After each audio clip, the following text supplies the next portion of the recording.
Hey class 4, welcoming you back with a new video, and today I am going to teach you chapter 4 Who did Patrick's homework।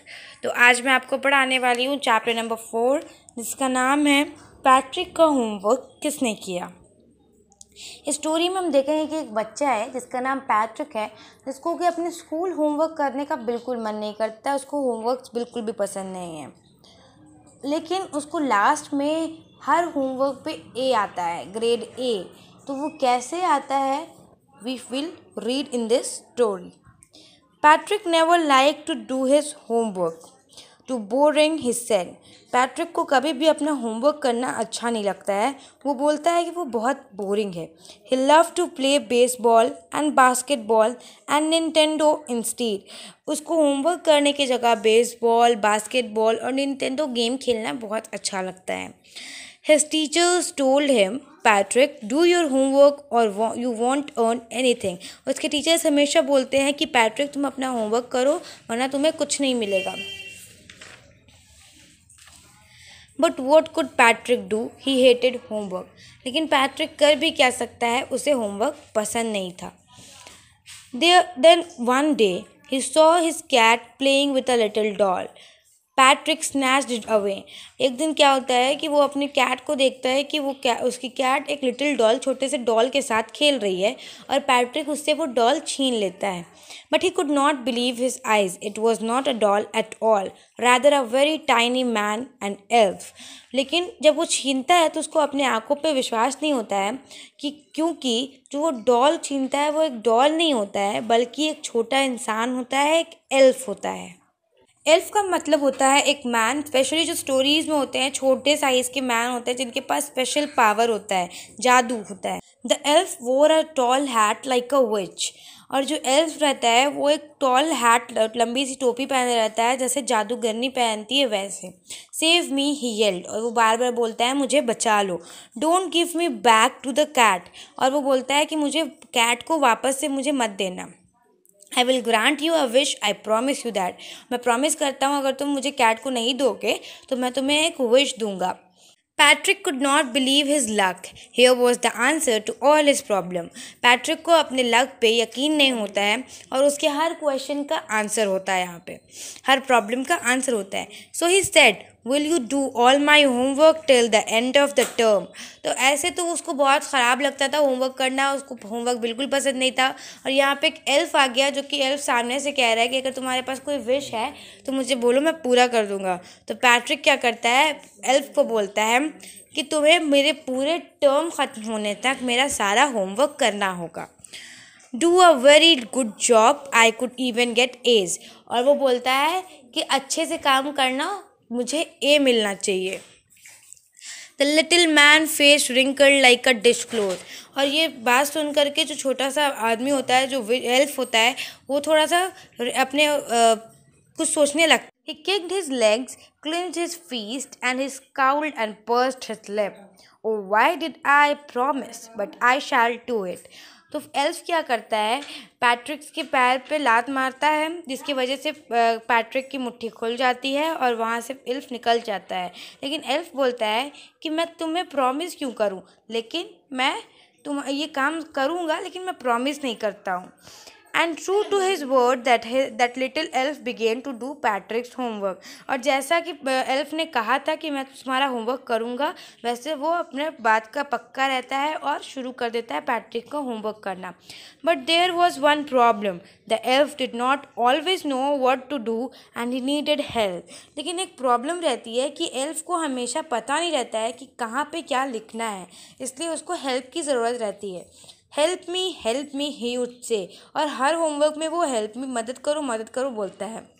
And Patrick would have to help in whatever way.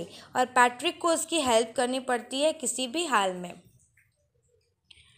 I don't know this word, the elf squeaked while doing Patrick's homework. और हमेशा homework करते करते elf बोलता है कि मुझे ये word नहीं पता, मुझे वो वर्ड पता नहीं है। Bring me a dictionary. No word and read out the meaning. पहले तो एल्फ बोलता है कि मेरे लिए एक डिक्शनरी ले आओ, लेकिन फिर बोलता है नहीं तुम यहाँ पे खुद बैठ करके ऊपर के वर्ड्स पढ़ो और मुझे उसकी मीनिंग बताओ।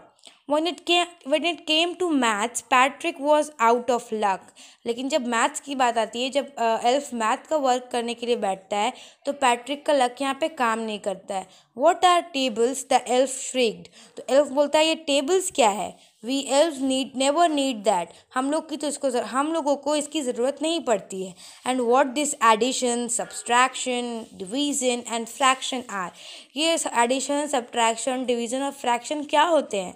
Here sit down beside me and you must simply guide me. यहाँ पे मेरे बगल में आकर के बैठो. एल्फ पैट्रिक को बोलता है मेरे बगल में आकर के बैठो और मुझे गाइड करो कि ये सब कैसे करना है. Elves know nothing of human history. To them it's a mystery.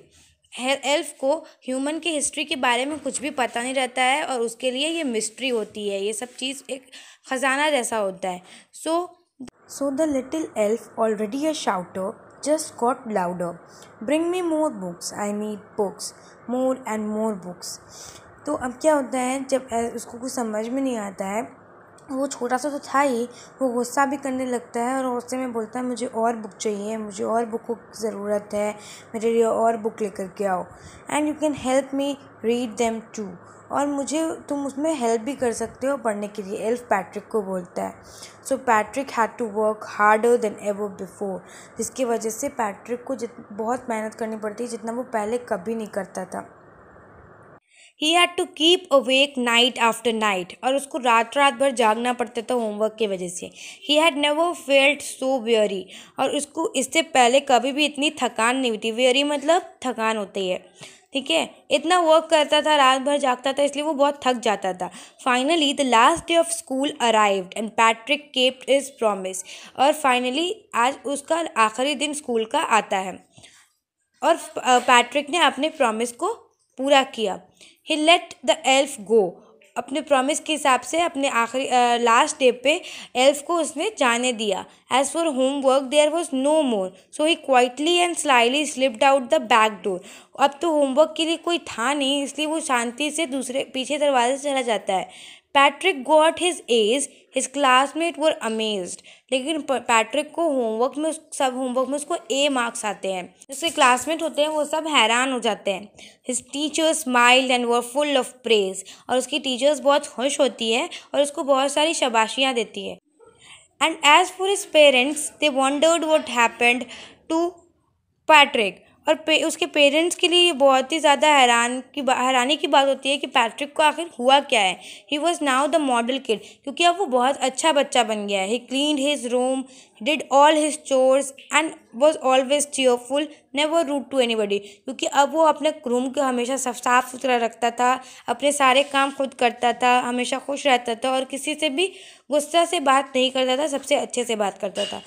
As if he had developed a whole new attitude. ऐसा लगता था कि उसके अंदर पूरा नया एक एटीट्यूड आ गया है.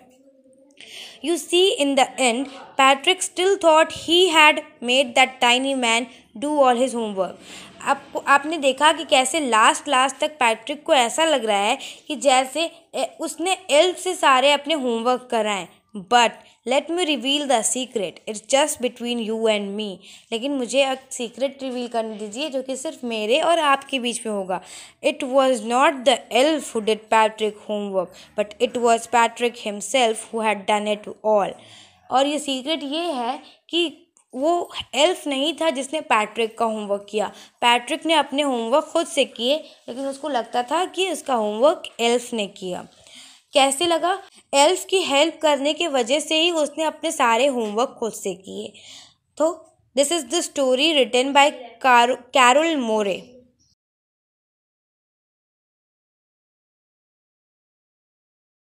I will meet you with the next chapter. Thank you.